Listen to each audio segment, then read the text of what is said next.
আসসালামু আলাইকুম। প্রিয় ষষ্ঠ শ্রেণীর শিক্ষার্থী বন্ধুরা, তোমরা সবাই কেমন আছো?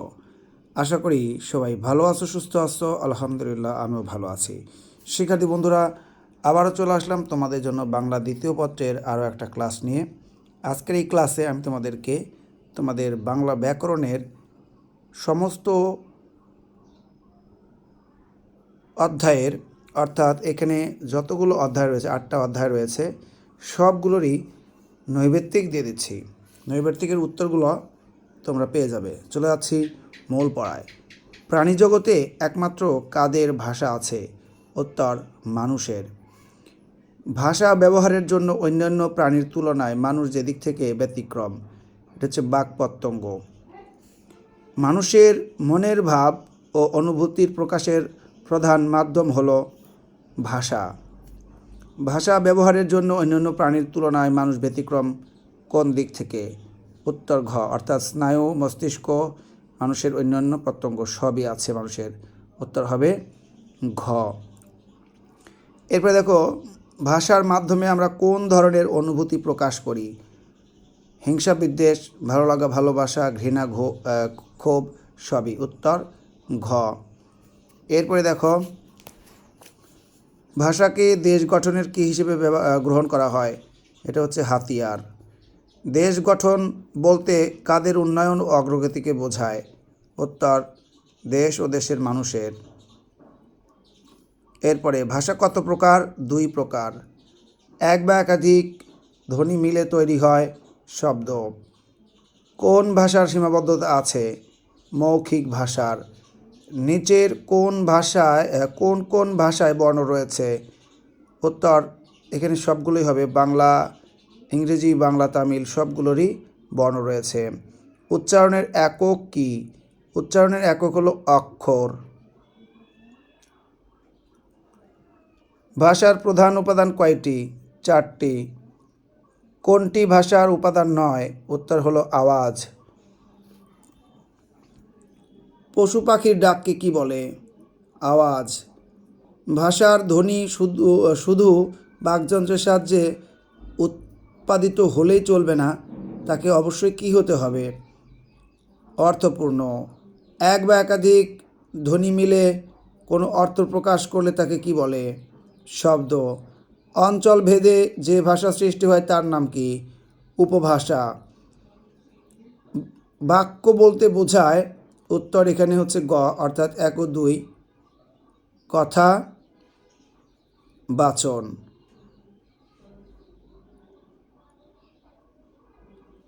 এরপরে দেখো, ভাষার উপাদান হিসেবে ধরলে বাক্যের স্থান কততম? 3য়। একে অন্যের সঙ্গে আলাপচারিতায় মূলত কোন ভাষা ব্যবহৃত হয়? কথ্য ভাষা। বাক্যের সঙ্গে সম্পর্ক রয়েছে? উত্তর এখানে গ হবে 1 ও 2, অর্থাৎ বক্তা এবং শ্রোতা। যা উক্তি হিসেবে সম্পূর্ণ এবং যাতে শ্রোতা পরিপূর্ণভাবে তৃপ্ত হয় তাই হলো উত্তর ঘ, বাক্য। ভাষার শব্দ ও বাক্যের অর্থের আলোচনাকে কি বলে? বাগর্থ। শব্দ যখন বিশেষ পরিবেশে ব্যবহার করা হয় তখন তার কি বদলে যায়? অর্থ। সংকেত ভাষার অপর নাম কি? ইশারা ভাষা। মাতৃভাষা হলো? উত্তর ঘ, মায়ের কাছ থেকে শেখা ভাষা। মায়ের মতো যে শিশুকে প্রতিপালন করে তার কাছ থেকে শেখা ভাষা। জন্মের পর থেকে যার সেবা ও যত্নে শিশু ধীরে ধীরে বেড়ে ওঠে তার কাছ থেকে শেখা ভাষা। উত্তর সবগুলোই হবে ঘ। বাংলা সাধু ভাষার জনককে? ঈশ্বরচন্দ্র বিদ্যাসাগর। একই ভাষা ব্যবহারকারীদেরকে বলা হয় ভাষিক সম্প্রদায়। শিশু প্রথম যে ভাষা শেখে তাকে বলে কি বলে? তাকে বলে হচ্ছে, শিক্ষার্থী বন্ধুরা, এখানে গ হবে উত্তর 1 ও 2, অর্থাৎ প্রথম ভাষা এবং মাতৃভাষা।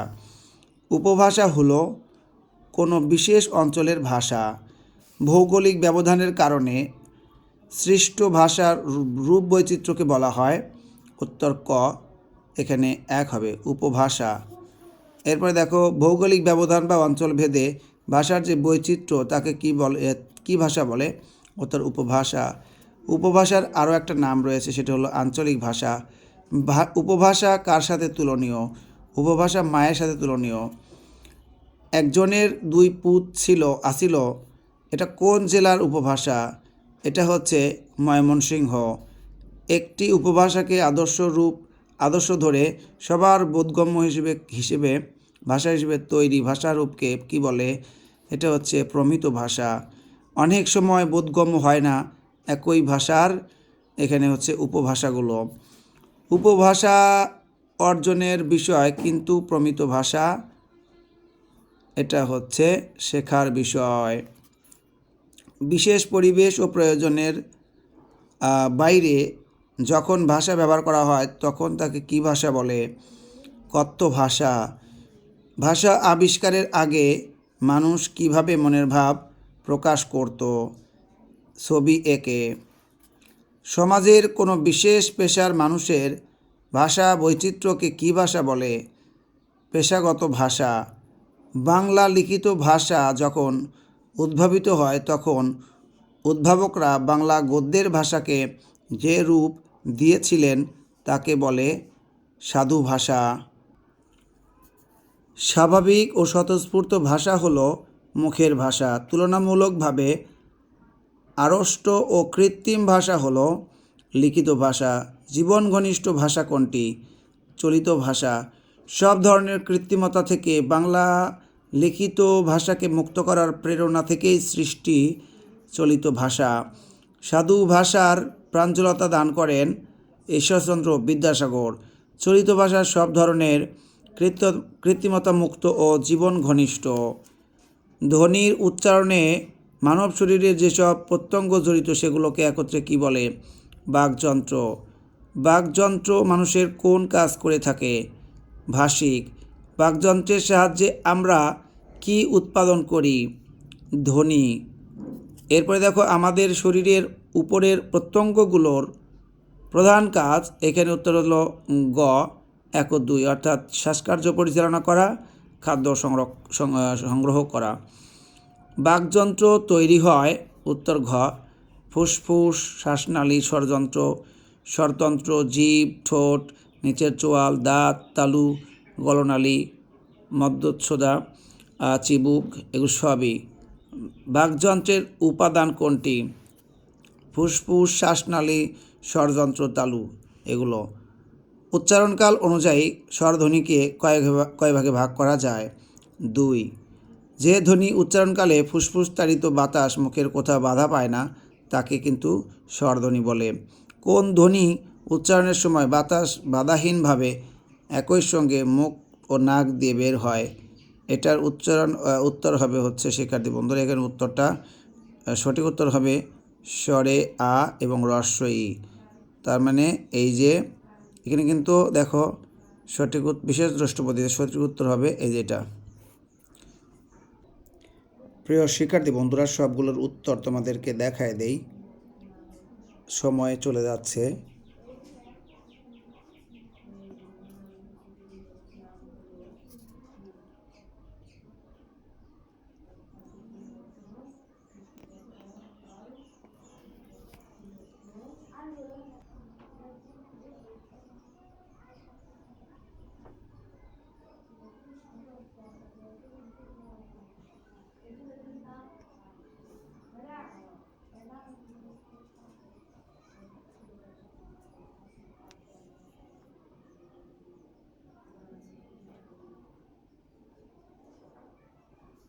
এই এক ভিডিও দেখলেই তোমাদের সমস্ত বহু নির্বাচনীগুলো হয়ে যাবে।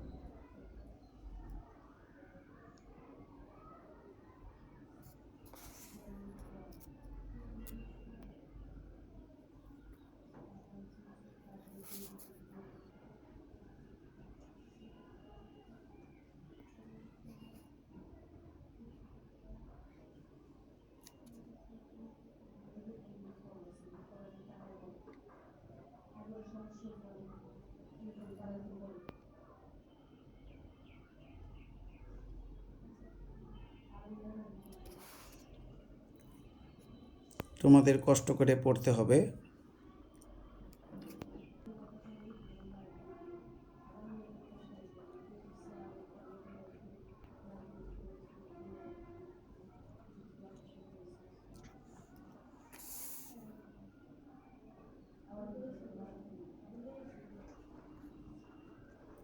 তো শিক্ষার্থী বন্ধুরা, এখানেই পড়া শেষ হচ্ছে। তোমাদের যদি এই ভিডিওটা ভালো লাগে অবশ্যই ভিডিওতে একটা লাইক দিয়ে দিও, পারলে তোমাদের বন্ধুদের মাঝে শেয়ার করে দিও। প্রত্যেকেই আমার চ্যানেলটি সাবস্ক্রাইব করে রাখবে। প্রিয় শিক্ষার্থী বন্ধুরা, আমাদের আরও একটা নতুন চ্যানেল তোমাদের জন্য এখানে দেখাচ্ছি। নিচেরটা আজিম অনলাইন স্কুল। যাই হোক, এই অনলাইন স্কুলে তোমরা কিন্তু বাংলা বিষয়ক সকল সাবজেক্টের পড়া পাবে। সকল শ্রেণীর শিক্ষার্থীরা ইংলিশ উইথ আজিম ইউটিউব চ্যানেলে ইংলিশ পড়া বেশি দেব। আজিম লার্নিং পয়েন্টেও সব সাবজেক্ট থাকবে, আজিম অনলাইন স্কুলেও সব পড়া থাকবে। প্রত্যেকেই চ্যানেল 3টা সাবস্ক্রাইব করে রাখবে। আল্লাহ হাফেজ।